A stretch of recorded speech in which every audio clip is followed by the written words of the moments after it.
Hello বন্ধুরা, সবাই কেমন আছো? আশা করি ভালো আছো। আমিও ভালো আছি। আজকে আমার ছেলে কিছু খেতে চেয়েছে, যে মা আজকে এটা বানাবে, নাহলে কিন্তু আমি ভাত খাবো না বলেছিল। তাই আমাকে বানাতে হচ্ছে। তো দোকানে গেছিলাম সকালে, দোকান থেকে ঘুরে এসে এই রান্নাশালে ঢুকেছি। তো দেখো, সবাই হয়তো বন্ধুরা এখন খাওয়া দাওয়া করে ঘুমোচ্ছ, মানে বিশ্রাম নিচ্ছ, কেউ আরাম করছো। আর আমার ভাগ্যটা দেখো, যে এখন রান্না ছেলে ঢুকেছি। ছেলে দেখো, ওই যে হাঁড়িতে ভাত ফুটছে, সবাই দেখতেই পাচ্ছ। আর এই যে মশলা করছি, তারপরে আমার একটা প্রিয় জিনিস আছে, আজকে নিয়ে এসেছি, যে 12 রকমের শাক সবাইকে দেখাবো।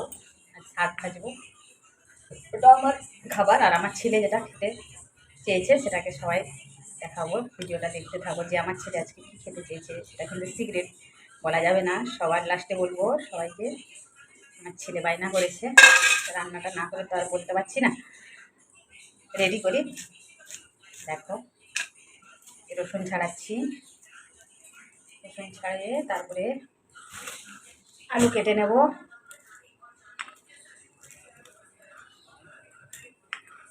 একটু শাকেও রসুন দিতে হবে, না দিলে শাকটা ভালো লাগবে না। তো এটা আমার শাক খেতে খুব ভালো লাগে। এটা হচ্ছে 12 মিশালি শাক। এটা কিনে এনেছি বাজারে, আজকে বিক্রি হচ্ছিল। দেখো শাকটা, এই যে শাকগুলো ভাজবো। আগেও একবার এনেছিলাম, খেয়েছি, খুব ভালো লাগছিল। এটা কে কে ভালোবাসো খেতে শাক? আমি কিন্তু খুব শাক খেতে ভালোবাসি। তো এই শাকটাকে কেটে নেব।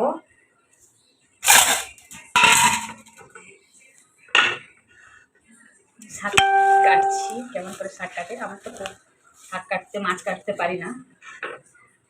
আমি তো রান্নাই পারতাম না, বিয়ের পরেই রান্না শিখেছি। তাও এখন ছেলে বলে এটা ভালো হয়নি, সেটা ভালো হয়নি। রান্না সত্যি করতে পারি না। বিয়ের প্রথমে যখন এসে কাল্লা ভেজেছিলাম, তখন আমার শাশুড়ি নুন মাখিয়ে দিয়েছিল, না জিজ্ঞেস করে আমি নুন দিয়ে দিয়েছিলাম। হয়ে গেছিলো, কিছু বলেনি শ্বশুর বাড়ির লোকজন। এই যে শাকটা কেটে নিচ্ছি। তবে শাক ভাজা আর পান্তা ভাত দারুণ লাগে। অনেকটাই শাক দিয়েছে, এতটা শাক খেতে পারবো না। 2 দিন হবে আমাদের, 3 জন মানুষ। কটা অনেক বেলা হয়ে গেছে, দোকান গেছিলাম, দোকান থেকে এসে এই রান্নাশালে ঢুকেছি। ওদেরকে তো বললাম, তোরা তো জানোই রান্না হবে কখন আর আমরা খাবো। সেই 5টা বেজে যাবে। শাক কাটা হয়ে গেল। এখন ভালোই শিখে গেছি শাক কাটতে, তাও আমি ভালোভাবে পারি না, হাত কাটা হয়ে যাবে কখন কি। বাছাই শাকটা ছিল তাই বাছতে হলো না, নাহলে ঘাস টাস কেটে আর খাইলেও।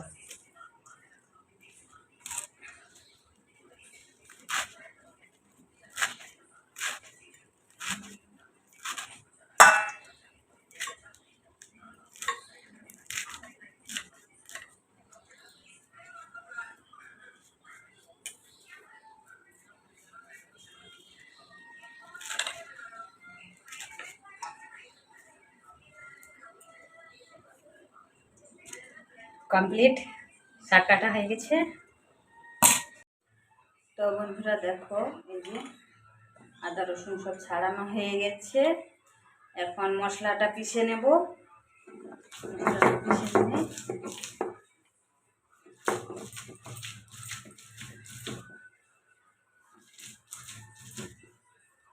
কিসের মশলা পিসছি সবার শেষে দেখতেই পাবে। বেশি মশলা করিনি, কমই আছে,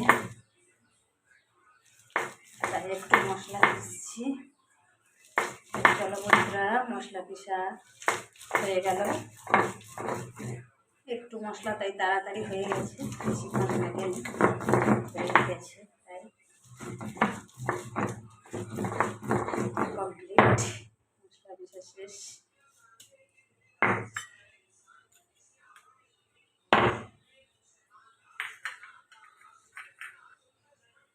রেডি মশলা। চলো তো বন্ধুরা দেখো, এই যে শাক, আলু, আর এটা এই যে মশলা, আর এটা একটু শাকের মশলা, এটা রসুন ছিঁচা, আর এটা আদা রসুন পেঁয়াজ পিষে রেখেছি, আলু কেটে রেখেছি, আর এই যে এটা শাকটা, আর এখানে যে পেঁয়াজ কেটে রেখেছি, পেঁয়াজটা কেটে রেখেছি। তো সব কিছু রেডি হয়ে গেছে। চলো এবারে রান্নাটা করে নিই, তারপরে সিগারেটটা সবকে দেখাবো, মানে যেটা আমি বলিনি এখনও যে কি রান্না হচ্ছে সেটা সবাইকে দেখাবো। তো বন্ধুরা বলেছিলাম আমার ছেলে যে জিনিসটা খেতে চাইছিল সেটা আজ বানিয়েছি, তো সবাইকে দেখাচ্ছি। চলো, স্নান করে রেডি হয়ে গেছে, বসে গেছে টেবিলে, খাওয়ার টেবিলে। তো সবাই দেখো, দেখো বন্ধুরা এটা কি রান্না হয়েছে সবাই বলো তো। দেখো ভাত দিয়ে দিয়েছি, আর এটা হচ্ছে শাক ভাজা, এরপরে দেব যে লেবু, আর যে আদা পেঁয়াজটা, আর যেটা তোমাদেরকে এতক্ষণ দেখাইনি সেটা হচ্ছে দেখো এই যে এটা এটা কি বলো তো বন্ধুরা, এটা হচ্ছে মুরগির মাংস। তো আমার ছেলে আজকে এটাই খেতে চাইছিল, এটাই তোমাদেরকে দেখালাম। ও খুব ভালোবাসে খেতে। তাই সবাই বন্ধুরা সবাই ভালো থেকো, সুখে থেকো, টাটা, বাই বাই।